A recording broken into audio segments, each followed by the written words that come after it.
Olá, meus irmãos, Deus abençoe sua vida. Seja bem-vindo a mais uma aula aqui do nosso módulo 11. Gente, cada aula que está passando aqui eu estou ficando mais empolgado porque eu estou acompanhando o seu engajamento.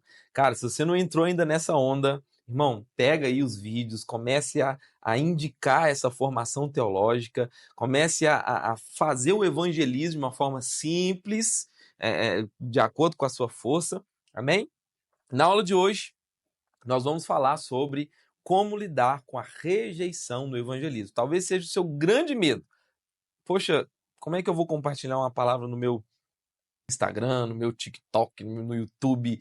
Tenho medo do que as pessoas vão pensar de mim. Sabia que você não precisa de aparecer? Você pode criar um Instagram anônimo, palavras de um evangelista. Então, na aula de hoje, nós vamos realmente entender essa rejeição. Será que ela é bíblica? A perseguição causada pela palavra, será que ela é saudável? Será que a Bíblia já nos antecipou sobre isso? Então nós vamos entender como que a gente lida de forma madura, com maturidade espiritual, com firmeza. Ó, eu estou firme no chamado, eu confio que Deus vai me usar. Amém? Sem medo. Se a pessoa rejeitar, amém. Daqui a pouco vai vir outro que vai completar o que eu disse e ela vai nos encontrar lá na eternidade. Primeiro ponto aqui, nós precisamos entender o que a Bíblia diz sobre rejeição. Amém? Olha só a mensagem que Cristo nos deixou. Se o mundo os odeia, tenham em mente que, João 15, 18 a 20, tá? Tenham em mente que antes me odiou. Se vocês pertencessem ao mundo, ele os amaria, como se fossem dele. Todavia, vocês não são do mundo, mas eu os escolhi, tirando-os do mundo. Por isso, o mundo os odeia. Lembrem-se das palavras que eu lhes disse. Nenhum servo é maior do que o seu senhor. Se me perseguiram, também perseguirão vocês. Esse é o evangelho. Talvez prometeram para você um evangelho de oba-oba. Meus irmãos, que você se alegre na aula de hoje, porque você foi rejeitado quando tentou falar da sua vida. Sabe? Quando você talvez tentou ali contar um passo de fé que você ia tomar, te chamaram de louco. Já aconteceu de eu perder o emprego, ser mandado embora porque eu compartilhei uma decisão ministerial, eu vou mudar de cidade, vou fazer uma viagem missionária, sei lá, vou fazer algo para o Senhor. E imediatamente vem, de forma assim, bem sutil, a perseguição. Então, aconteceu isso, já contando um testemunho aqui, pessoal, da minha esposa. Eu lembro isso, foi no início do nosso casamento, 2013, 14, por aí. Ela estava no emprego, né? E a chefe dela falou assim com ela, ó, vão ligar aí, eu tô aqui no escritório, vão ligar aí, se ligar me procurando, fala que eu não estou. E ela falou assim, olha, eu não posso mentir, eu tenho princípios, né? Eu sou crente e eu não posso mentir, ok? Eu vou falar que você está ocupada, que não pode. Se eu pode ajudar, tal. Ela falou só, você não pode falar que eu tô aqui. Quer nem saber que isso é ok, beleza. Aí ligou. Aí a Isabela foi, não falou que ela não tava. Falou, olha, a doutora, sei lá o nome, esqueci o nome, ela tá ocupada, muito ocupada no momento, e não pode te atender. Eu posso anotar o recado e passar para ela? O que você precisa? Aí a pessoa falou lá, doutor da educação e tal. Beleza, em breve ela entra em contato, ok? Ok. Desligou o telefone. Imediatamente a chefe dela veio e falou assim, eu não falei para você falar que eu não tava? Falou, mas eu te falei também que eu não posso mentir. Então eu também não posso ter você aqui na minha empresa. E aí ela foi demitida. Aí você fala assim, nossa, que triste, né? Que triste nada, irmão. Deus deu muito mais pra gente depois. Bem-aventurados que estão perseguidos por causa do nome dele. Entende? Então, é um privilégio acontecer isso. É um privilégio. Olha o que Billy Graham disse. Billy Graham, um dos maiores evangelistas de todos os tempos. A cruz é ofensiva porque confronta as pessoas com sua necessidade de arrependimento. Se você prega uma cruz que não ofende, não é a cruz de Cristo. Então, se a sua fé não tem ofendido o mundo, não tem trazido esse tipo de perseguição, talvez, irmão, talvez, não é a cruz de Cristo que você está comunicando. Por isso é importante essa temática numa formação teológica.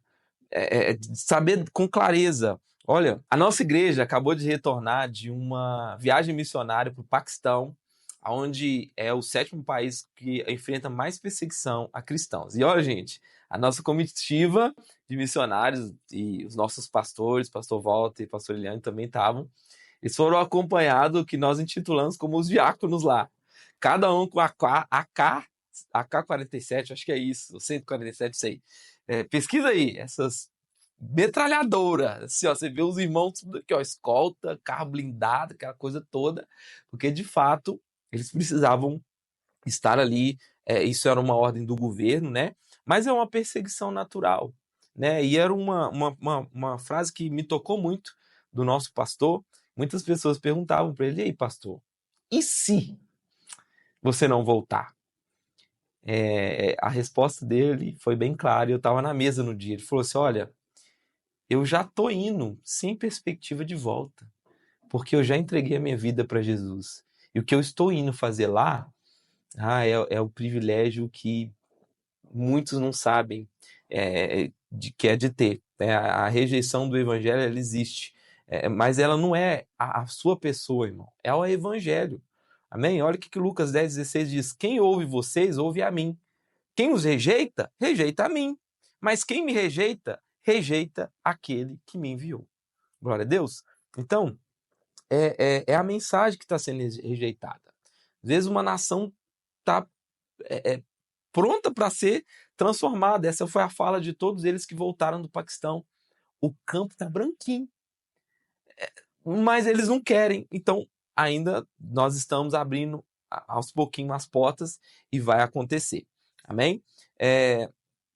O evangelho não precisa de defesa, ele precisa ser proclamado. Se for rejeitado, não é você que foi rejeitado, mas Cristo. Mais um nome aqui difícil de um evangelista famoso, Reinhard Bonk. Reinhard Bonk, a história dele também é maravilhosa, e ele declarou isso: olha, o evangelho não precisa de defesa, ele precisa ser proclamado. Amém? Então, não leve o pessoal, cara, seu pai te xingou, os pastor, a igreja está fazendo uma lavagem mental em você, está te enganando. Enquanto isso, nós estamos prosperando, nós estamos avançando, nada nos para, nós estamos repousando a nossa cabeça feliz no travesseiro, certo? Então, porque a Bíblia ela tem uma resposta à rejeição. Qual que é essa resposta? Lucas capítulo 10, do 10 ao 11. Mas, quando entrarem numa cidade e não forem bem recebidos, saiam nas ruas e digam: até o pó da sua cidade que se apegou aos nossos pés, sacudimos contra vocês. Contudo, estejam certos disso. O reino de Deus está próximo. Não foi agora, mas daqui a pouco eu te vejo lá na igreja.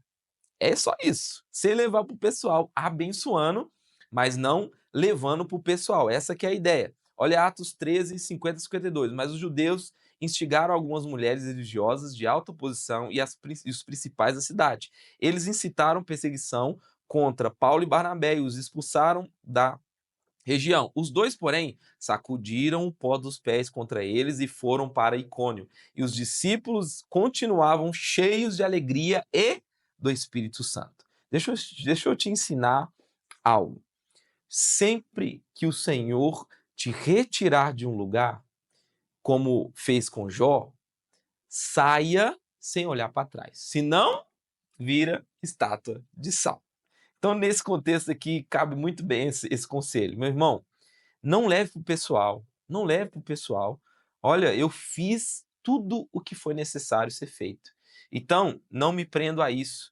Eu volto aqui um dia, a pessoa me ofendeu, mas se ela precisar de um abraço, eu vou abraçar. É aquele tema. Bateu numa face, ofereça a outra. Amém? Então, nós precisamos ter coragem, sem rancor, irmão.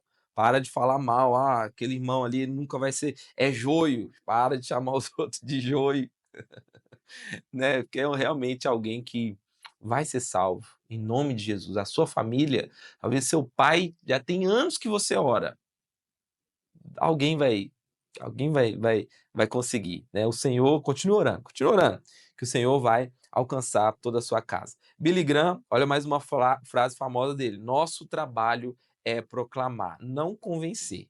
Isso é com o Espírito Santo". Gente, tá claro isso? Que não somos nós que temos esse trabalho de convencer? Não é seu trabalho convencer, não, vou lá, eu tô cheio dos argumentos, o cara é ateu, eu vou falar, não, não, não, não, não.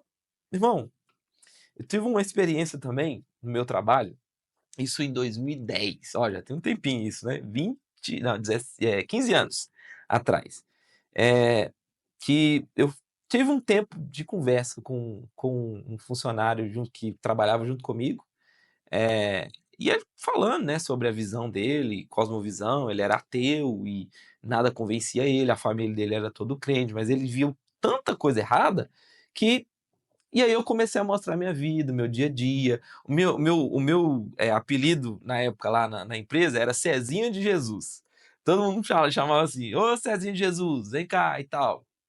E aí, nessa conversa eu tive um almoço com ele, e eu fui bem sincero, eu falei: "Cara, isso acontece, mas são os maus, isso não é a realidade, não é o que a Bíblia ensina. Jesus ensina isso, o mandamento de Jesus é amar, não é apontar, sabe. Não é isso, é amar, cara.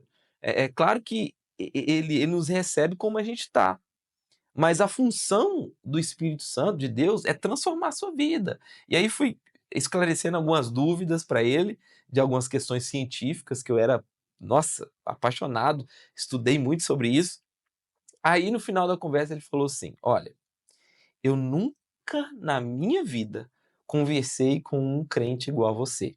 Parabéns. Continue dessa maneira, que você me fez balançar aqui, tá? Nas minhas dúvidas. Mas estou muito feliz de ter te conhecido, tá?" E o olho meio cheio de água. Aí você já conhece, né? Eu não colhi, mas eu creio que hoje já é irmão em Cristo. Então, diante disso, meus irmãos, sabendo que é uma rejeição natural e que é o Espírito Santo que convence, nós precisamos nos fortalecer em oração, sabe? Porque muitas vezes a nossa carne grita e é nas disciplinas espirituais, lendo a palavra, orando, buscando mais conhecimento, compartilhando e engajando ainda mais com os estudos que você está tendo nessa formação teológica, sabe? Porque realmente você precisa fortalecer. Olha só, confie no Senhor de todo o seu coração, Provérbios 3, 5, 6.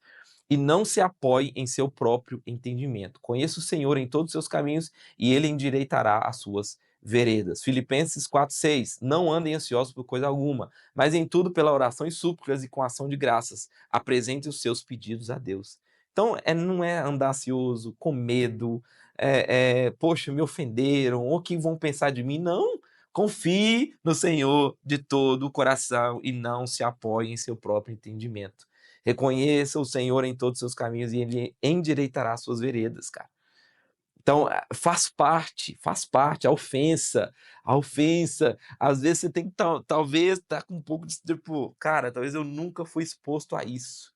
Será como que é a minha reação diante da ofensa, de apresentar o evangelho e alguém me ridicularizar? Eu não sei você, mas já aconteceu comigo e eu cheguei no meu secreto com o Senhor e agradeci: "Ai, Senhor, tenha misericórdia", eu continuo em oração. E continue em oração. Trazer aqui uma frase de mais um evangelista famoso e conhecido, David Wilkerson.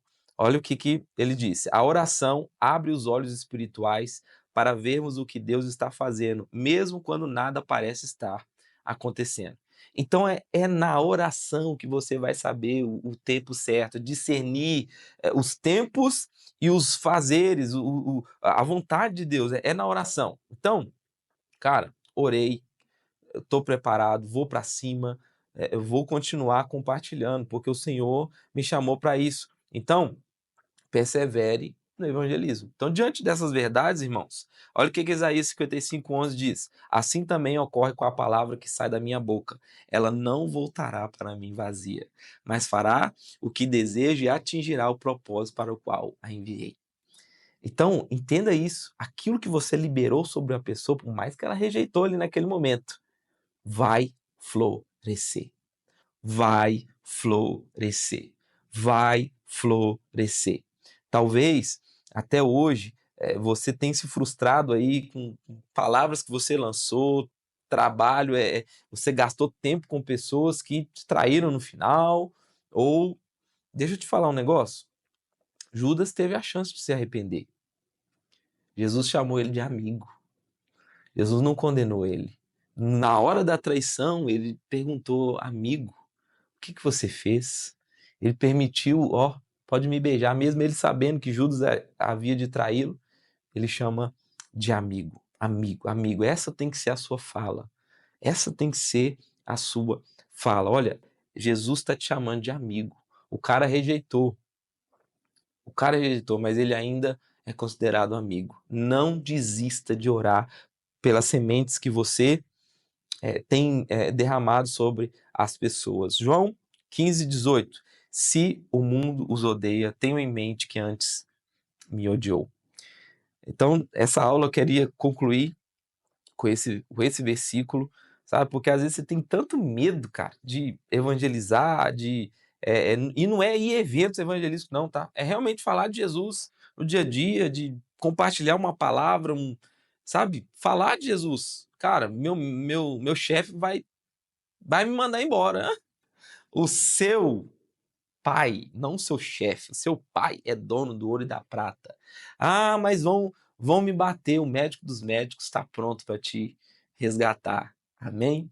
Eu acredito que quando você romper com medo, meu Deus, no final desse ano, no final desse módulo ainda, na verdade, no final desse módulo ainda, você vai ouvir muitos testemunhos, igual eu ouvi. Obrigado por compartilhar isso comigo. Eu nunca vi um crente igual a você. Continue assim. E aí, é mesmo? Então vamos orar para receber Jesus?